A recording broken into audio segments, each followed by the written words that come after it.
Il y aura au moins la partie question-réponse ensemble qui est peut-être la plus importante. OK. Alors, en tout cas, on a des jolis mindsets en général. Grosse correction. Ouais, mais pour tout le monde, hein. Fadula, rassure-toi. OK. Alors, ce qui peut être intéressant de comprendre, c'est est-ce que les cryptos sont une famille d'actifs décorrélés? Est-ce que le Bitcoin est un actif refuge ou un actif risqué? Voilà, c'est la question qui vaille en 2022. Vous l'aurez compris, je pense que les cryptos sont de plus en plus corrélés au marché actions, au marché financier classique. Alors, est-ce que ça veut dire qu'elles sont moins diversifiantes? Est-ce qu'on se diversifie moins quand on a la crypto? Ben, c'est probable. C'est probable parce que quand on a un indice qui perd 5%, le Bitcoin peut en perdre 20%, mais aussi inversement. En fait, rapidement, rappeler la situation 2022 au niveau géopolitique, économique. J'ai fait différents vocaux, donc je ne vais pas trop rentrer dans les détails là-dessus. Vous l'avez compris, il y a grosse inflation, donc stagflation exactement, c'est-à-dire que vous avez une croissance économique faible pour une grosse inflation. On a évidemment la relève des taux de la Fed qui va durcir un petit peu sa politique monétaire.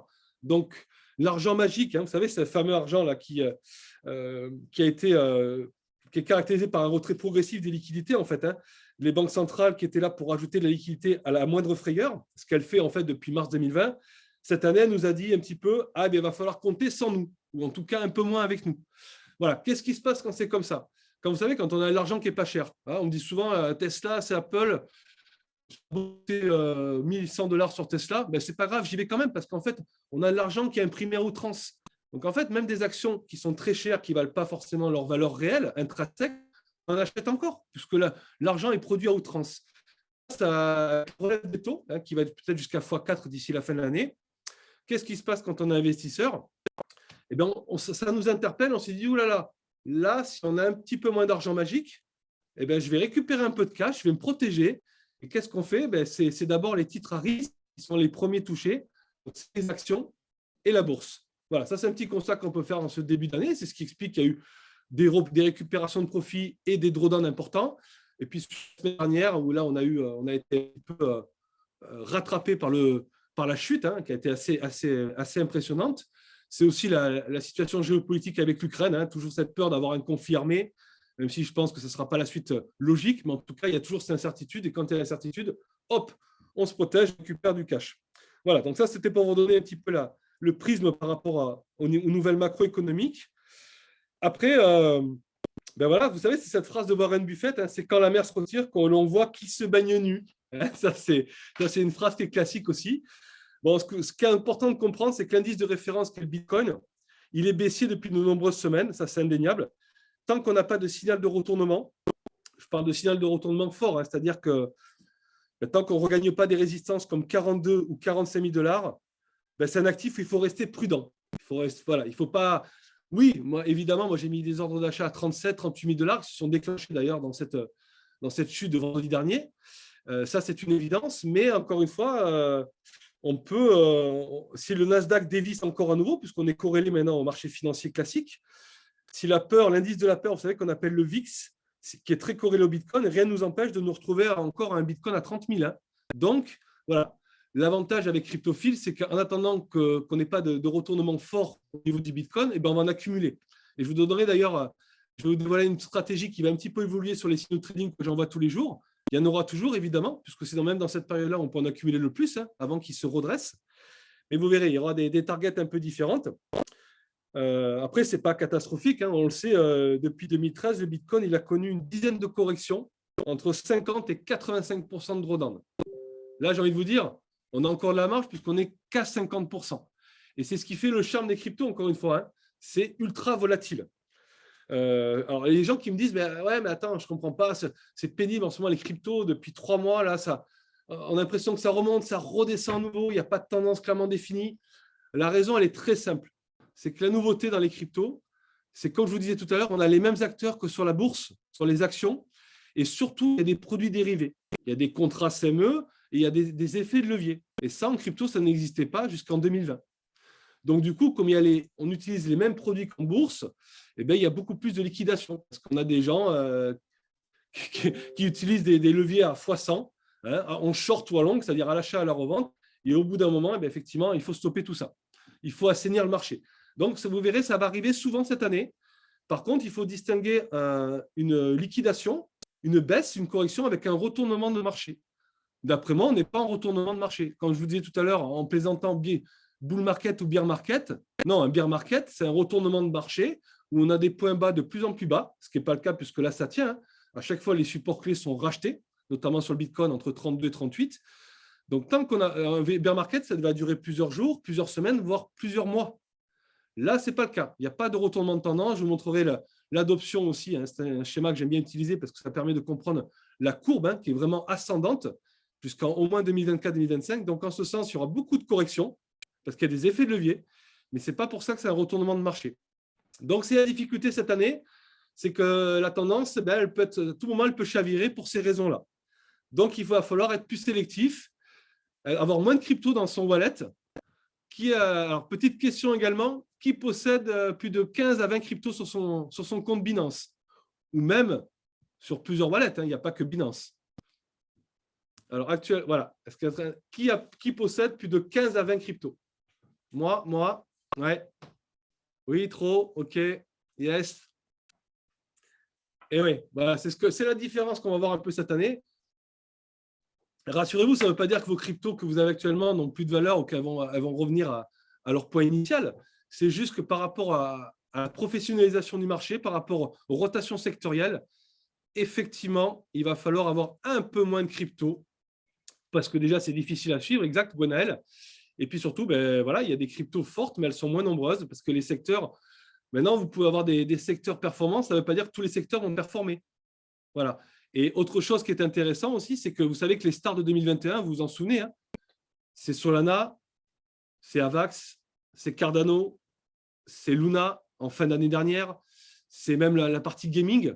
Toutes ces stars de 2021, qu'est-ce qu'on constate aujourd'hui?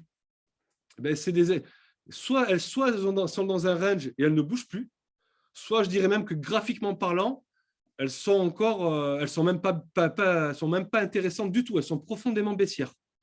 Donc, ça ne veut pas dire que Solana, que Avax ne vaut plus rien. Ça veut juste dire que ça ne sert à rien de racheter pour racheter. Parce que quand ça baisse, ouais, le Solana, il est à moins de $100. J'entends toujours ça à moins de $100, je n'arrête pas de renforcer ma position.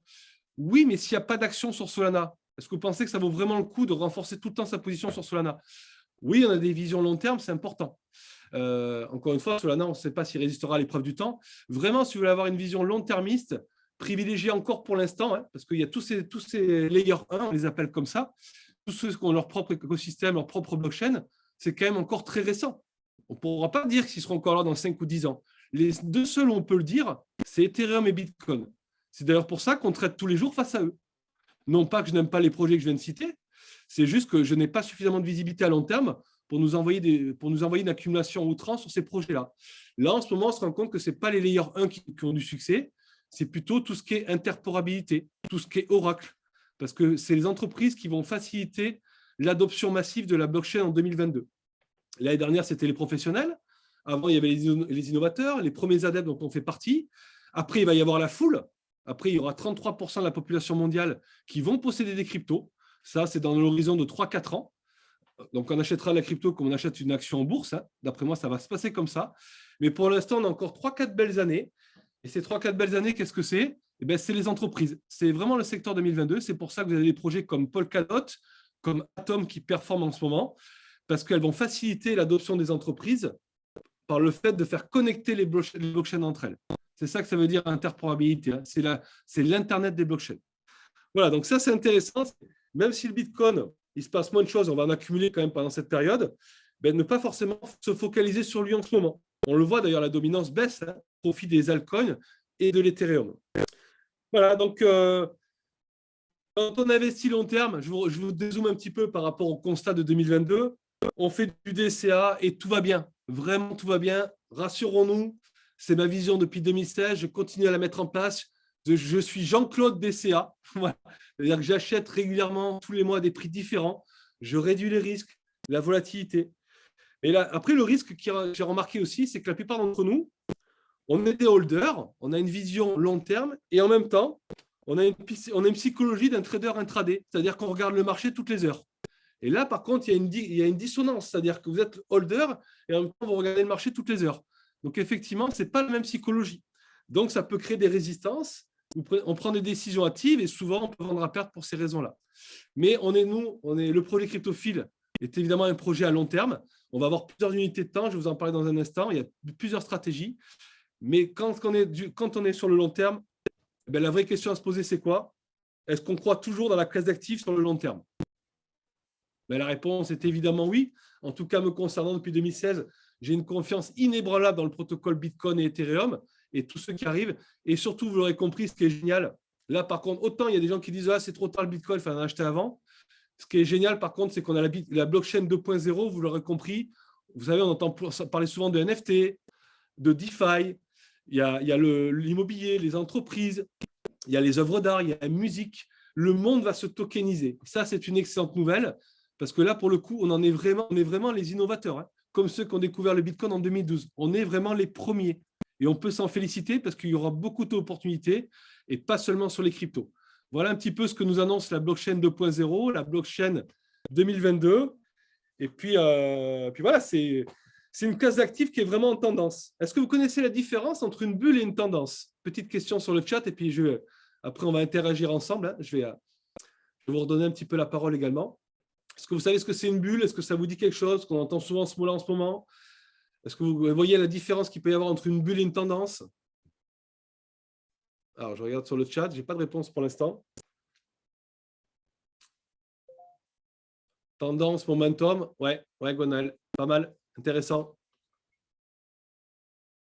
Yes. Alors, ben, écoutez, d'après moi, en tout cas, alors, une bulle, c'est pas mal, c'est en soi. Une bulle, c'est, de temps en temps, une bulle, elle éclate parce que les gens récupèrent leurs profits. Le Bitcoin, par exemple, en 2017, il a pris quand même 20 fois sa valeur en 12 mois. Ça, on a tendance à l'oublier. Il est passé de 1 000 $ à 20 000 $ en 12 mois. C'est même beaucoup plus vertical et parabolique que l'année dernière, hein. L'année dernière, il y a eu plusieurs plateaux, plusieurs ranges, il y a eu plusieurs accidents de parcours. 2017 était vraiment plus impressionnant. Donc là, effectivement, ça éclate un petit peu, hein. C'est aussi ça une bulle.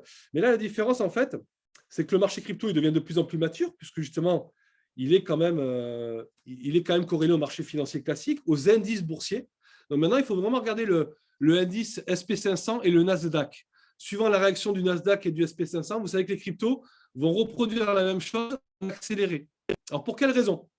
Pourquoi c'est volatile crypto? Je vais vous donner des chiffres très simples.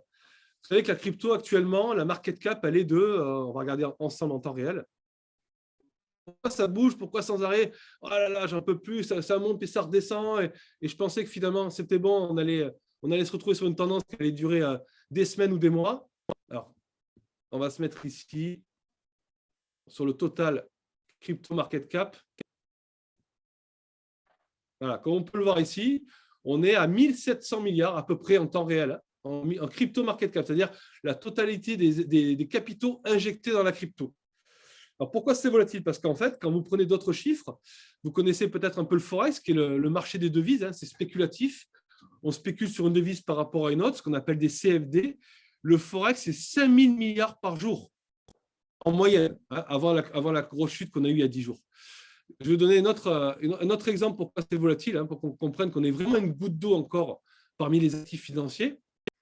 Apple, par exemple, à lui seul, Apple, il a une capitalisation boursière, pareil avant la chute il y a 10 jours, il a une capitalisation boursière de 2500 milliards.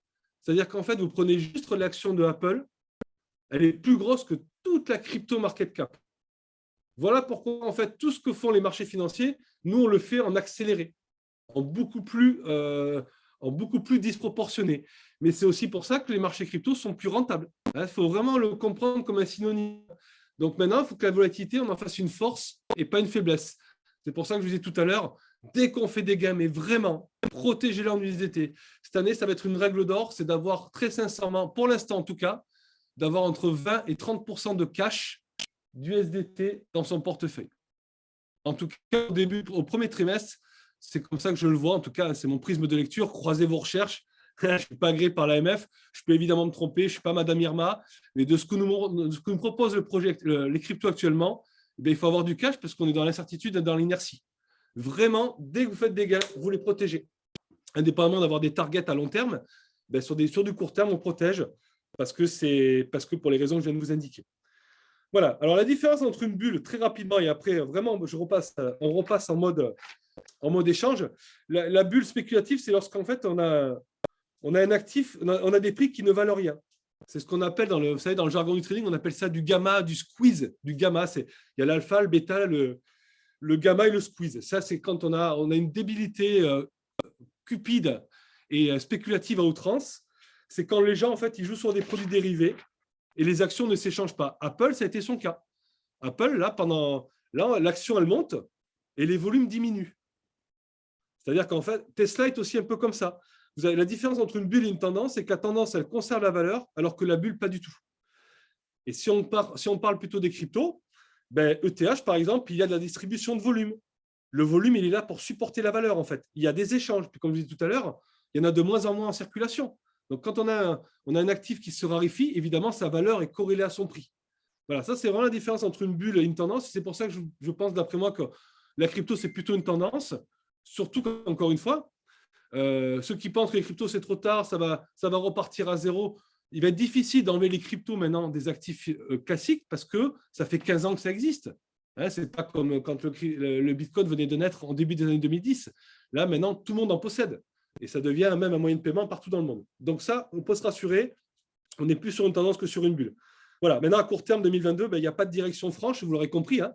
C'est pour ça qu'il faut vraiment avoir du stablecoin. La clôture hebdo et mensuelle de ce soir va être importante. Hein, ça, c'est des clôtures qui sont déterminantes pour avoir une tendance sur le marché. Si on tient les 38 sur le Bitcoin, mais tant mieux. On peut peut-être aller chercher un 42 la semaine prochaine. En tout cas, il ne faut pas se précipiter. À quoi elles servent ces périodes-là? Ben, à se former, à apprendre, à comprendre. C'est aussi en ce sens que Cryptophile peut avoir du sens, hein, sur tout le contenu qui est apporté et les live training, encore pas plus tard que ce matin, qui me permettent de mieux comprendre les marchés. On a d'un point de vue graphique, fondamental, au niveau des cycles. Je vous enverrai de plus en plus de recherches aussi sur le Glassnode. Vous savez, c'est des métriques on-chain qui permettent de comprendre un petit peu qu'est-ce que font les mains fortes. Ce que je regarde, moi, c'est ce que font les institutionnels. C'est ceux qui ont des gros portefeuilles Bitcoin, c'est eux qui m'intéressent. Ce que fait la foule, si elle revend des Bitcoins, ce n'est pas grave. Qu'est-ce que font les institutionnels? Ça, vous l'aurez de plus en plus aussi. Hein, c'est les métriques on-chain et le sentiment de marché. Est-ce qu'on a peur ou est-ce qu'on est cupide? Évidemment, en ce moment, on est plutôt dans la peur. Donc, c'est aussi certainement le bon moment pour acheter de la crypto. Voilà, maintenant, on va laisser un peu le marché absorber cette chute de la semaine dernière. Quand il y a un déséquilibre comme ça, eh bien, il faut prendre un peu de temps. Hein. Il prend un peu de temps à se remettre en place, c'est normal. Voilà, notre but, c'est d'observer les cryptos fortes. Alors, comment on observe une crypto forte? Vous savez qu'en ce moment, il y en a quelques-unes. Hein. Sur les vocaux, je vous transmets un petit peu l'idée. Est-ce que vous avez une idée de comment on peut déterminer une crypto forte en ce moment? Tendance, valeur, ouais. Bulle, valeur excessive, exponentielle, ouais, excellent. Ben, vous savez, quand la mer va se retirer, sur Apple, je pense qu'Apple, très sincèrement, il peut retomber à 15-20 $ le titre. Hein. Quelque part, là aussi, vous savez, c'est dans ces moments-là que les investisseurs et les entrepreneurs, c'est dans ces moments-là qu'il y a des opportunités. Rappelez-vous, en mars 2020, c'était ceux qui avaient du cash en 2020, mais c'était le meilleur moment. C'est pour ça que là, quand on se protège régulièrement, et vraiment, c'est le meilleur conseil qui pourrait revenir tout le long de ce live, protégez-vous dès que vous faites un peu de gain, parce que on va avoir des points d'entrée, les amis, exceptionnels. Déjà, il y a des supports clés là, mais ça va être exceptionnel. Donc, quand on a du cash, qu'est-ce qu'on est content? Donc, il faut vraiment en avoir. Parce que là, il va y avoir des opportunités incroyables. C'est l'avantage de quand il y a des grosses chutes, ça sert à ça. Ça sert justement à racheter des tokens. Vous imaginez que si on rachète même du Apple, pour ceux qui connaissent la bourse, si on est amené à le racheter à 15-20 $, quelle aubaine! Eh bien, ça va être pareil un petit peu dans les cryptos aussi. Voilà, donc la dominance, qu'il faut vraiment vous regarder là, c'est pas se focaliser sur Bitcoin en ce moment, c'est plutôt continuer d'accumuler avec les signaux de trading, mais il risque de s'enfermer dans un range, d'après moi, le Bitcoin, qui risque de durer quand même quelques semaines encore, en tout cas quelques jours, ça c'est sûr. Entre 32 et 38, hein, c'est un petit peu ce qui nous habitue maintenant depuis 10 jours. Mais la dominance, elle est vraiment aux altcoins. Donc, le vrai indicateur, c'est ETH. Vous savez que je suis maximaliste Bitcoin, hein, je suis le premier à parler que de Bitcoin tout le temps. Mais en tout cas, en ce moment, je regarde plutôt l'ETH parce que c'est là où il y a une dynamique. L'ETH, dès qu'il y a un repli, il remonte assez vite, plus vite que le Bitcoin. Et surtout, l'ETH, par rapport au niveau qu'il atteint. Moi, le niveau que je regarde le plus en ce moment, c'est des niveaux, des supports clés comme 2200, 2300 $. Quand il retouche le support, on sait que derrière, les cryptos fortes, eh bien, elles réagissent. Alors, les cryptos fortes, qu'est-ce que c'est? Les cryptos fortes, ben, on l'a déjà dit, c'est Atom. Actuellement, c'est Phantom, c'est Ni Protocol, c'est Rose, c'est One qui se réveille à nouveau. C'est des cryptos qui ont atteint leur ATH il n'y a pas longtemps, alors que toutes les autres cryptos sont en baisse. c'est aussi des cryptos qui, lorsqu'il y a un repli, rebondissent plus vite que les autres. Pourquoi? Parce qu'il y a de la croissance organique. Parce que les investisseurs s'y intéressent et dès que ça descend, ils en rachètent à nouveau. Quand vous voyez des replis, qu'il y a des cryptos qui ne remontent pas, c'est qu'il n'y a pas d'intérêt des investisseurs. C'est là où il y a du volume. Voilà, c'est ça qu'on peut appeler des cryptos fortes en ce moment. Voilà, donc je vais vous expliquer les différentes stratégies de cryptophiles et puis on va échanger pour ceux qui ont des questions. Alors, je vais le partager un instant, je vais remettre la vidéo aussi. En tout cas, ouais, est-ce que ça a été clair par rapport à tout ça? Ça va? Ça fait écho chez vous? Ouais, Thomas, je vais répondre à ta question dans un instant aussi. OK. Yes. Allez, en tout cas, gardons en tête vraiment le cycle d'adoption, c'est le plus important, la croissance organique du marché crypto. Hein. On n'en a encore vraiment que les premiers adeptes et on se rappellera dans quelques mois cet épisode de début janvier comme celui du 19 mai. La croissance continue. Le marché crypto, oui, il teste nos émotions, notre caractère, notre psychologie. Voilà, c'est un marché qui aime l'imprévu. Hein, c'est les grandes amplitudes. On peut faire des moins 30% dans une journée. Ça, c'est vrai qu'on ne le verra nulle part ailleurs. Mais on peut aussi les faire dans l'autre sens. Et vraiment, quand on refait des plus 30% sur des cryptos, en 2022, hop, on protège. C'est vraiment la règle d'or. Yes. OK. Allez, on y va. Je vais expliquer les différentes stratégies, justement, par un marché qui a un petit peu évolué. Alors, je vais couper le partage. OK. Excellent. Alors, déjà, on va être plus sélectif, vous l'aurez compris. Donc, posséder moins de crypto-actifs, c'est vraiment la règle d'or cette année. Première stratégie qu'on va mettre en place. À titre personnel, je vous dis toujours ce que je fais. Je ne vous dis pas que c'est ce qu'il faut faire. Je vous dis ce que je fais parce que comme ça, au moins, ça peut vous donner un indicateur. Tiens, si lui fait ça, Emmanuel, je vais aller voir aussi, je vais croiser mes recherches. Peut-être qu'effectivement, ce n'est pas le cas de… Voilà, c'est vraiment, je veux dire, juste ce que je fais hein, à titre personnel, à titre pédagogique, à titre expérimental, parce qu'il n'y a pas d'experts en Bitcoin, il n'y a que des enthousiastes, des expérimentateurs. Je suis passé de 25 cryptos sur Binance à 12 au moment où je vous parle. Alors oui, il y a des cryptos, je les ai achetés moins cher que la plupart d'entre vous parce que j'ai démarré avant vous, mais il y en a d'autres que j'ai achetés en fin d'année dernière, en plein alt season, et j'ai accepté l'idée de perdre un petit peu d'argent sur ces cryptos-là, parce qu'encore une fois, je préfère avoir moins de lignes, plus grosses, mais sur des cryptos où il y a de l'action, où il y a de la performance. Et le trading, c'est aussi accepter ses pertes. C'est ne jamais être dans le déni. Le plus important, c'est avoir un ratio positif, avoir plus de gains que de pertes. Voilà, donc, je suis passé de 25 cryptos à 12 aujourd'hui. Ça, c'est la première chose sur les stratégies, d'après moi, à utiliser en début 2022. Ensuite, les cycles seront plus courts. Rotation de secteur, ça va aller beaucoup plus vite. Les layers 1 l'année dernière, donc tous ceux qui ont leur propre environnement, comme Solana, etc., ont été performants toute l'année. Là, je pense que ça va être plus, comme ça se professionnalise, les rotations vont être plus courtes. Faites l'analogie avec les actions, les titres en bourse, parce qu'on est vraiment corrélé à ces derniers en ce moment. Donc voilà, cycle plus court, être plus sélectif. Voilà, NFT, ça va être encore très hype cette année. Le gaming, Metaverse, ben on a vu, c'est déjà, là, les regards ne se tournent plus sur ces cryptos-là, même si Sandbox se réveille à nouveau au moment où je vous parle. Voilà, ça va aller plus vite. Là, c'est interporabilité en ce moment. C'est Atom, c'est Polkadot, c'est les oracles. Vous avez vu que Chainlink, pour ceux qui suivent le projet, il est en train de se réveiller. Il y a des volumes intéressants aussi sur celui-ci. Voilà, et il y en aura évidemment d'autres. Ensuite, c'est travailler les positions long terme en court terme. Je m'explique. Imaginons, vous avez du Atom. Moi, j'ai mis une target à titre personnel à $100 sur le Atom.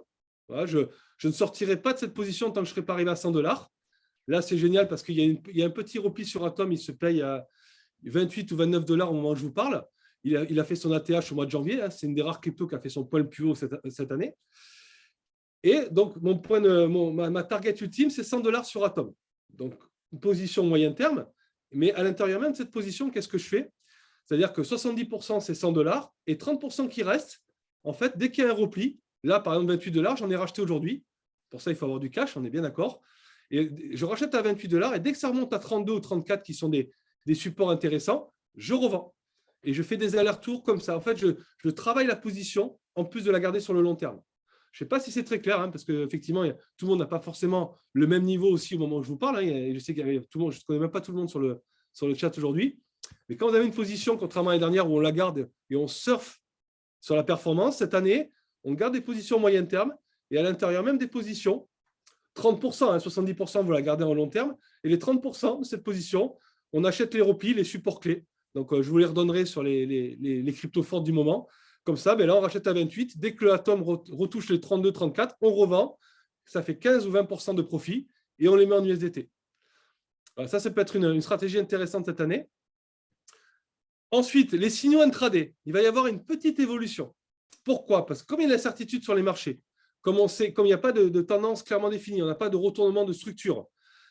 Comme on est sur un range, on va acheter en bas d'un range, on va revendre en plus haut d'un range. On risque de faire beaucoup comme ça cette année. Et sur les signaux de trading, vous me dites si ça fait écho chez vous. On va commencer à faire un peu l'expérience. On va, au lieu de mettre des targets à 4%, je mettrai des targets à 2%. Alors, je vais ventiler. Je vais voir un peu ce que ça donne. Évidemment, sur des trades qui se clôturent assez vite à 4%, vous imaginez qu'à 2%, ils vont se clôturer encore plus vite. Il vaut mieux prendre plus de positions, mais les clôturer plus rapidement. En tout cas, quand le marché nous propose une inertie comme ça, eh bien, on ira chercher des profits plus rapidement, quitte même à prendre plus de positions par jour. Hein, ça, ce n'est pas un souci. Mais au moins, on aura peut-être des positions qu'on gardera moins longtemps dans notre portefeuille, au vu de la situation actuelle. Est-ce que ça fait écho chez vous? Est-ce que l'idée d'aller chercher du 2% ou du 4% et d'avoir plus de trades, est-ce que ça vous parle? Yes? OK. On a un oui sur Davy. Ouais, Alain, tip top, excellent. Ouais, c'est d'avoir un turnover encore plus rapide, au vu encore une fois de la situation actuelle. Yes, OK. Excellent. Voilà, donc encore une fois, s'adapter au marché, ne pas trader contre lui, hein, ne pas faire d'effet de levier encore moins. OK. Plus rapide et moins de risque, exactement. Voilà, ça c'était un petit peu la nouveauté. Et puis je vous l'ai dit tout à l'heure, dernière stratégie à vraiment à mettre en place. Hein. Donc, être plus sélectif, ayez moins de crypto, d'après moi, sur votre wallet. Cycle plus court, donc on reste moins marié avec les projets. En tout cas, on peut garder les projets qu'on aime beaucoup à long terme, mais les projets du moment, on va les garder moins longtemps. On va travailler les positions long terme à l'intérieur en intraday aussi, hein, pour faire des petites performances avec les performances à long terme. Donc, on va doubler les performances sur une seule position. Et on va faire des signaux de trading intraday à 2% au lieu de 4%. En tout cas, pour l'instant, on va ventiler. On va voir un peu comment ça fonctionne. Et puis, dernière chose, avoir du cash, du stablecoin. Je ne vous le dirai jamais assez cette année, entre 20 et 30% l'idéalement, mais au moins 10 à 15% grand minimum. OK. On peut augmenter la somme donc et diminuer le pourcentage. Exactement, Alain. En plus, ça nous permet de réguler le money management, hein, de ne pas louer 10%, plutôt 20%, mais on va les clôturer plus vite. Ça peut être une idée. Hein. Tout dépend de votre capital, évidemment. Besoin qu'on m'aide pour assainir mes lignes. Mayday, Mayday. OK. Ben, Davy, au vu de la formule à laquelle tu as souscrit, oui, tu peux être éligible pour de l'aide. Non pas qu'on ne va pas aider tout le monde, c'est que c'est juste une question de scalabilité. On ne pourra pas aider toutes les personnes là. Après, il y a des formules qui permettent d'accompagner sur mesure. Ouais. Alors, Sylvie, pareil, les vieux trades, là aussi, surtout si ça t'immobilise du Bitcoin, on peut accepter l'idée, en fait, que là, on est parti sur un nouveau marché. On peut assainir notre portefeuille, on peut repartir sur des bonnes bases et plutôt accepter l'idée de, oui, pourquoi pas de clôturer certains trades pour retrouver du Bitcoin et repartir sur une nouvelle dynamique. En tout cas, ouais. Pour débuter, 1 500 €, c'est bien, Romain. Ouais, en tout cas, le portefeuille moyen des 400 membres actuellement sur Cryptophile, c'est effectivement entre 1 000 et 2 000 €. En moyenne, hein. Il y en a qui démarrent avec moi, ça c'est l'avantage des cryptos. Ce n'est pas élitiste. J'en ai même vu des gens démarrer avec 10 € sur Binance. Symboliquement, c'est possible. C'est vous dire que justement, on n'est pas obligé comme en bourse. Hein. En bourse, moins de 5 000 €, il ne se passe pas grand-chose. Là, on peut mettre ce qu'on veut. Après, là, oui, tout dépend un peu de la formule, l'abonnement que tu vas choisir, Romain aussi.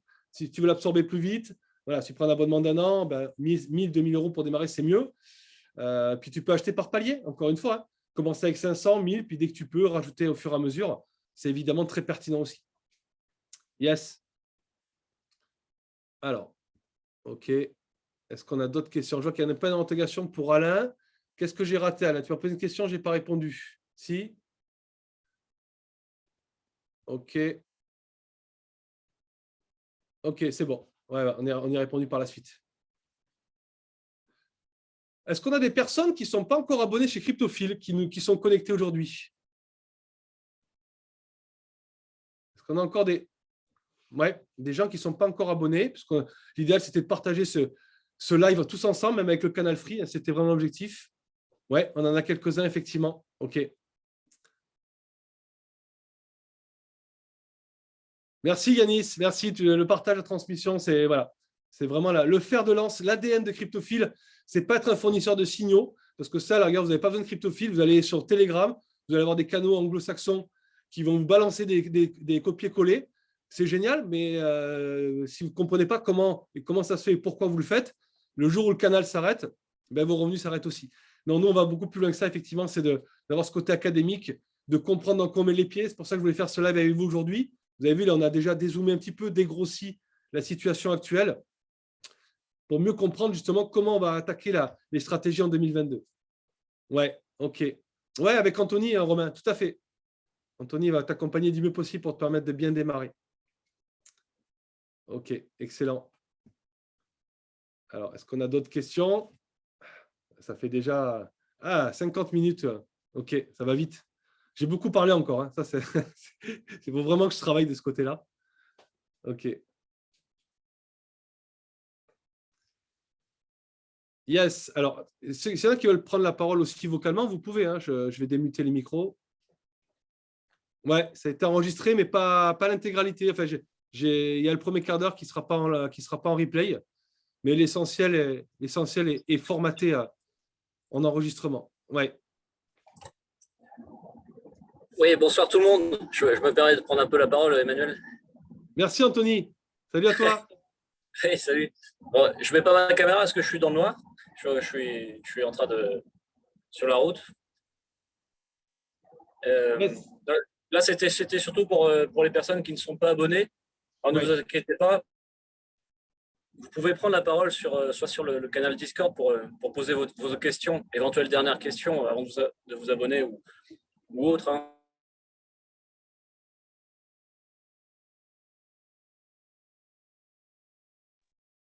Oui, Anthony.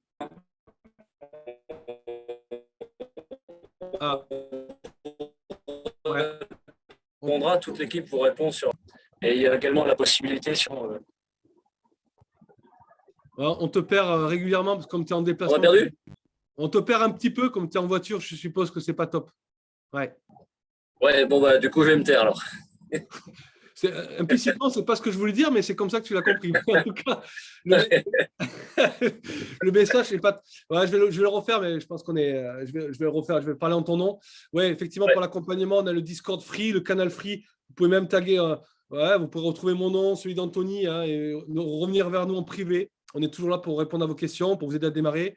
Il y a le Discord, hein, vous savez que c'est un serveur qui est génial aussi pour la communauté, qui permet aussi de. Voilà. Et puis Camille fait partie intégrante de l'équipe, vous a remis un lien aussi. Voilà. Vous a remis un lien sur le chat qui permet d'avoir une vue d'ensemble sur tout l'écosystème cryptophile, une visite guidée du site, une présentation du projet, voilà, les différents accès sur Canal Free, le Discord Free également. Donc, je vous recommande de récupérer ce lien si vous ne l'avez pas encore, même si on l'avait déjà posté il y a 2-3 jours sur le canal Telegram ainsi que sur le Discord. OK, excellent. Bon, est-ce que vous êtes prêts pour cette année 2022 hein? Est-ce que vous êtes d'attaque? Est-ce que vous êtes prêts à l'action? Yes. Alors, qu'est-ce qu'on a comme question? Spartiate, quel est votre métier? Alors, comment es-tu arrivé là aujourd'hui? Auto-formé, formation? Et l'Asie, pour quelle raison? Je ne vais pas trop parler de moi, j'ai déjà beaucoup parlé déjà à titre général, mais oui, j'ai découvert les cryptos en fait. Alors, je ne sais pas, ça va vite. Yanis. Ouais, j'ai découvert le monde des cryptos en 2016. Je suis originaire du sud de la France. Je suis arrivé en Thaïlande il y a 7 ans maintenant. Même si là, vous l'aurez remarqué, je suis encore en France jusqu'à demain. Et j'ai découvert l'univers de la blockchain. Je me suis passionné très vite pour cette technologie parce que j'ai vu qu'elle allait vraiment combler un vide comme Internet à l'époque. Et donc, je me suis intéressé à ça. J'ai acheté du Bitcoin à 500 $, à l'époque, de l'Ethereum à 10 $. J'ai un excellent mentor qui m'a donné la vision sur ces actifs numériques. Et puis derrière, j'ai appris à trader parce que je savais pourquoi il fallait en acheter. C'est ce qu'on essaie de comprendre encore aujourd'hui. Mais je ne savais pas quand il fallait acheter et quand il fallait revendre surtout. Et donc, c'est mes expériences et mes certaines pertes que j'ai connues dans ce domaine-là m'ont obligé à acquérir des compétences en matière de trading. Et c'est comme ça qu'est né finalement Cryptophile le 1er mars 2020. Plutôt que de développer la compagnie de quelqu'un d'autre, autant donner sa propre vision de la blockchain et de démocratiser ça pour monsieur et madame tout le monde. Ce qui est génial, c'est que vous n'avez pas besoin d'être trader pour démarrer Cryptophile. À l'inverse, on a des gens qui sont déjà très avancés, même dans la DeFi, dans la blockchain, dans les analyses techniques. Et tout le monde peut s'y retrouver. Voilà, c'est vraiment On n'est pas là à avoir une catégorie de profil spécifique. C'est vraiment pour monsieur, madame, tout le monde. La chance que j'ai eue en 2016, j'aimerais que tout le monde puisse l'avoir aujourd'hui. C'était vraiment l'ambition de départ. Ouais. OK.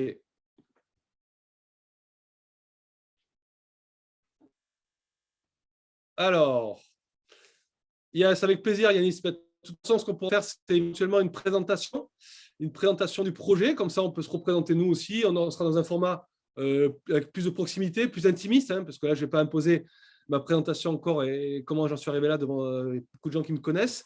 Donc, Yanis, si tu veux, je reviendrai vers toi. Anthony ou moi, on reviendra vers toi en privé pour te donner quelques créneaux pour une présentation, si tu le souhaites. OK. Bon, mais génial. Ben, je ne vais pas vous accaparer tout votre dimanche. Merci en tout cas d'être connecté avec vous. Excellent. Excellent. En tout cas, j'étais vraiment ravi de partager ce moment avec vous. Mon dernier moment français. On va se retrouver. Il n'y a rien qui change. Il y aura peut-être moins d'alerte pendant 2 jours parce que je vais être dans les avions. Mais je vous insuffler de nouveau mon énergie du sud-est asiatique. J'aurai de nouveau des t-shirts Bitcoin parce qu'il fera moins froid. Et on va garder la même vision, la même ADN qu'on a toujours connue sur ce projet. Et même plus encore. Il y a un vrai carburant, une vraie vision pour cette nouvelle année. Et sachez une chose, c'est qu'on est les premiers adeptes. C'est comme Internet en 98. On en est au même point dans la blockchain. Donc, les premiers adeptes, ils prennent plus de risques, mais c'est eux qui sont le plus récompensés. Voilà, on pourrait peut-être finir là-dessus. Allez, merci à vous en tout cas. On reste connectés pour la suite. Bye bye.